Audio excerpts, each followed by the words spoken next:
Hello students, class 5 computer chapter number 1 history of computers. तो हम लोगों ने कुछ अर्ली कैलकुलेटिंग डिवाइसेस के बारे में इससे पहले हम वीडियो में पढ़ चुके हैं और अब हम लोग पढ़ने जा रहे हैं डिफरेंट जनरेशन्स ऑफ कंप्यूटर्स। तो सबसे फर्स्ट जनरेशन जो है आपका कंप्यूटर वो 1940 टू 1956 ईयर्स में आपका था। तो उसमें दिया है कि some of the main characteristics of first generation computers were as follow. तो उस समय जो कंप्यूटर थे, जो फर्स्ट जनरेशन कंप्यूटर थे, उसकी कैरेक्टरिस्टिक्स क्या थी कि सबसे पहले इसके अंदर वैक्यूम ट्यूब्स का यूज किया जाता था। तो फर्स्ट जनरेशन कंप्यूटर्स में वैक्यूम ट्यूब्स का यूज किया जाता था। उनके जो साइज थी वो काफ़ी बड़ी थी। They were very large in size, उनका साइज बहुत बड़ा था। They were very expensive to operate, ये काफ़ी कॉस्टली पड़ता था।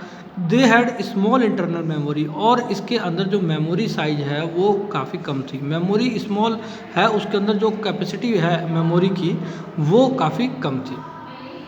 Inputs in such computers were in the form of punch card and paper tapes. तो इसके अंदर जो भी इनपुट्स जो कंप्यूटर के अंदर थे वो कैसे थे, पंच कार्ड के फॉर्म में और पेपर टेप्स के फॉर्म में थे। कुछ एग्जांपल्स हैं आपके पास फर्स्ट जनरेशन कंप्यूटर्स के। नंबर 1 आपका गिवन है मार्क 1। जो मार्क 1 जो था फर्स्ट फुली ऑटोमेटिक कैलकुलेटर था, जो हावर्ड एच आइकन ने 1944 में इसको डिज़ाइन किया था। इसकी अगर लेंथ की बात करी जाए तो 15 मीटर लंबी थी, ठीक है। And the wires connecting the various part of the machine were about 800 kilometre long. तो काफ़ी बड़ा कंप्यूटर था फर्स्ट जनरेशन का, जो साइज उसका था। इसके बाद फर्स्ट जनरेशन कंप्यूटर में अगर आपको देखा जाए तो ENIAC नाम से है, जिसको बोलते हैं electronic numerical integrator and computer.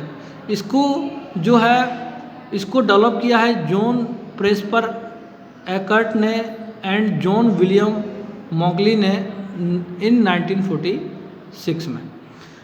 इसके बाद एडवैक, ये भी आपका फर्स्ट जनरेशन कंप्यूटर है, ठीक है। इसको जो प्रपोज किया है वो किसने किया है, John P Eckert and John W Mauchly in 1944 में। फिर आपका एडसेक हो जाएगा, जिसको बोलते हैं कंप्लीट फुल फॉर्म है electronic delay storage automatic calculator, ठीक है। इसको डिज़ाइन किसने किया है, प्रोफेसर एम विल्क्स ने 1949 में।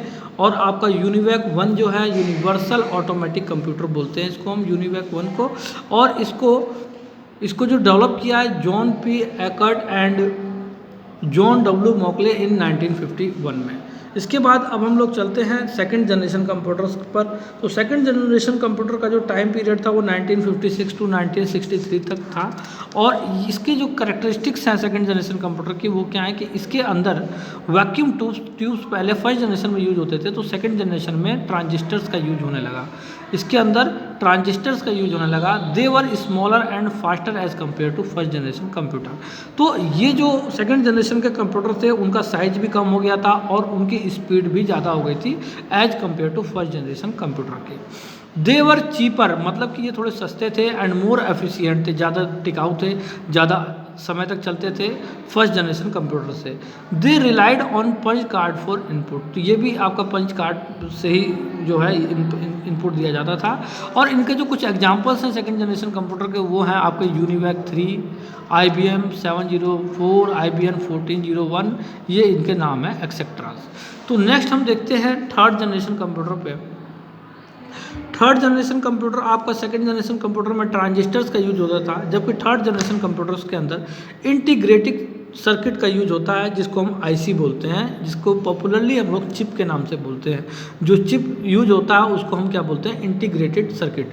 तो ये चिप जो है आप ये भी कह सकते हैं कि जो आपका मोबाइल में मेमोरी कार्ड जो होता है वो चिप होता है, उसको चिप बोलते हैं हम लोग। तो इसी टाइप की चिप होती हैं जिसको हम इंटीग्रेटेड सर्किट के नाम से बोलते हैं, ठीक है।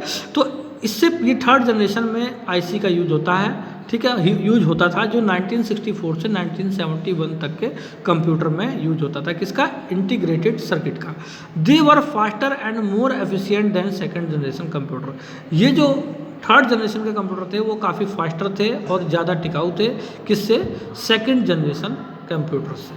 दे वर स्मॉलर इन साइज, ये सेकंड जनरेशन कंप्यूटर से भी स्मॉलर है साइज में। और they used a keyboard to input data and monitor to display output. देखिए थर्ड जनरेशन कंप्यूटर के अंदर आपका कीबोर्ड का यूज करने लगे इनपुट डाटा के लिए और डिस्प्ले आउटपुट के लिए मॉनिटर का भी यूज होने लगा था। तो 1964 से 1971 थर्ड जनरेशन कंप्यूटर में आपका कीबोर्ड और मॉनिटर का यूज होने लगा था। They used an operating system that allowed running of many different programme simultaneously. तो एक साथ मैनी डिफरेंट प्रोग्राम्स को भी जो है रन कर सकता था और इसके अंदर यूज क्या होता था, ऑपरेटिंग सिस्टम का यूज होने लगा था। इसके एग्जांपल्स हैं यूनिवैक 900 सीरीज, IBM 360, ICL 190। बस इसके बाद आपका फोर्थ जनरेशन कंप्यूटर आ जाएगा जो आपका 1972 से प्रेजेंट तक जो इस समय जो चल रहे हैं ये फोर्थ जनरेशन के ही कंप्यूटर चल रहे हैं। तो द फोर्थ जनरेशन कंप्यूटर आज दे present day computers they have the following characteristics. They used VLSI very large scale integration and ULSI ultra large scale integration which contains all the components of a CPU on a single chip. तो अब क्या होता है कि जितना भी एक single chip के अंदर सारे कंपोनेंट्स इसके अंदर कंटेन है, ठीक है। दे आर स्मॉलर, काफ़ी छोटा हो गया है ये, और energy efficient and more reliable than earlier generation of computers. They are more advance in terms of processing and memory capabilities. They have led to the development of personal computers. तो ये एक तरह से जो हमारे घरों में जो PC हैं, पर्सनल कंप्यूटर्स हैं, लैपटॉप्स हैं, तो ये फोर्थ जनरेशन कंप्यूटर के अंदर ही ये काउंट होते हैं क्योंकि इनके अंदर जो है VLSI very large scale integration है और कई सारे कंपोनेंट एक सिंगल चिप के अंदर इसके अंदर आ गए हैं, ठीक है। तो ये जो है as compare to third generation computer इनके साइज भी छोटा है और साथ साथ इनकी स्पीड भी क्या है, ज़्यादा है और मेमोरी यूटिलाइजेशन भी ज़्यादा है, ठीक है। तो ये हमारा फोर्थ जनरेशन कंप्यूटर हो जाएगा और आगे हम लोग देखते हैं। अब हमारा जो है फिफ्थ जनरेशन कंप्यूटर जो है ये क्या है, प्रेजेंट और बियॉन्ड हमारे आने वाले समय में क्या होंगे कि till the fourth generation computer the major focus on was and has been on reducing size and improving efficiency. तो मेजर फोकस अब हमारा यही रहेगा आने वाले समय में कि उसके साइज और कम कर दिया जाए और एफिशिएंसी को और इम्प्रूव कर दिया जाए और this result in smaller and yet faster computers. इससे क्या होगा कि इसका रिजल्ट ये होगा कि जो कंप्यूटर्स हैं वो काफ़ी फास्टर हो जाएंगे और यहाँ पे क्या है कि अभी जो कंप्यूटर्स हैं इनके अंदर एक मतलब ड्रॉबैक है कि ये जो है ना, ये lack of ability to think, वो खुद नहीं समझ पाते हैं, खुद सोच नहीं पाते हैं। तो उन चीज़ों को भी इसमें इम्प्रूवमेंट किया जाएगा फिफ्थ जनरेशन में, ठीक है। और ये जो कंप्यूटर्स हो जाएंगे वो आर्टिफिशियल इंटेलिजेंस पर हो जाएंगे। तो artificial intelligence fifth generation computers हैं, जैसे कि हमारा रोबोट। तो रोबोट को बनाया जा रहा है जिससे कि वो सेल्फ थिंक कर सके, है ना, कम्युनिकेट कर सके। तो इससे रिलेटेड जो है कुछ वर्क किया जा रहा है फिफ्थ जनरेशन कंप्यूटर्स के ऊपर। इसको आप लोग कंप्लीटली पढ़ लीजिएगा, ठीक है। और आप लोगों को यहाँ पे कुछ दिया हुआ है types of computers, mini computers हैं। ये हमारा इस प्रेजेंट में जो हमारे जो पर्सनल कंप्यूटर्स चल रहे हैं उसके बारे में दे रखा है, माइक्रो कंप्यूटर। तो इस माइक्रो कंप्यूटर के बारे में आप लोग पढ़ लीजिएगा, काफ़ी ईजी है, जो हमारे स्कूल, होम, ऑफिस में यूज होते हैं, ठीक है। तो यहाँ से मैंने आप लोगों को क्वेश्चंस कंप्लीट करा दिए हैं। जो क्वेश्चन नंबर 1 to 3 मैंने आप लोगों को पहले पढ़ा दिया था, 4th और 5 के आंसर्स भी मैंने कंप्लीट करा दिए हैं और साथ ही साथ इनके फुल फॉर्म्स भी आप लोगों को पढ़ लेना है, जो आपको बुक्स में यहाँ लास्ट में इनके फुल फॉर्म्स दिए हुए हैं। ये यहाँ पे आपको एनिएक, एडवैक और एडसेक और यूनिवैक जो है ये सारे के सारे फुल फॉर्म आपको यहाँ पे मिल जाएंगे, ठीक है। ओके।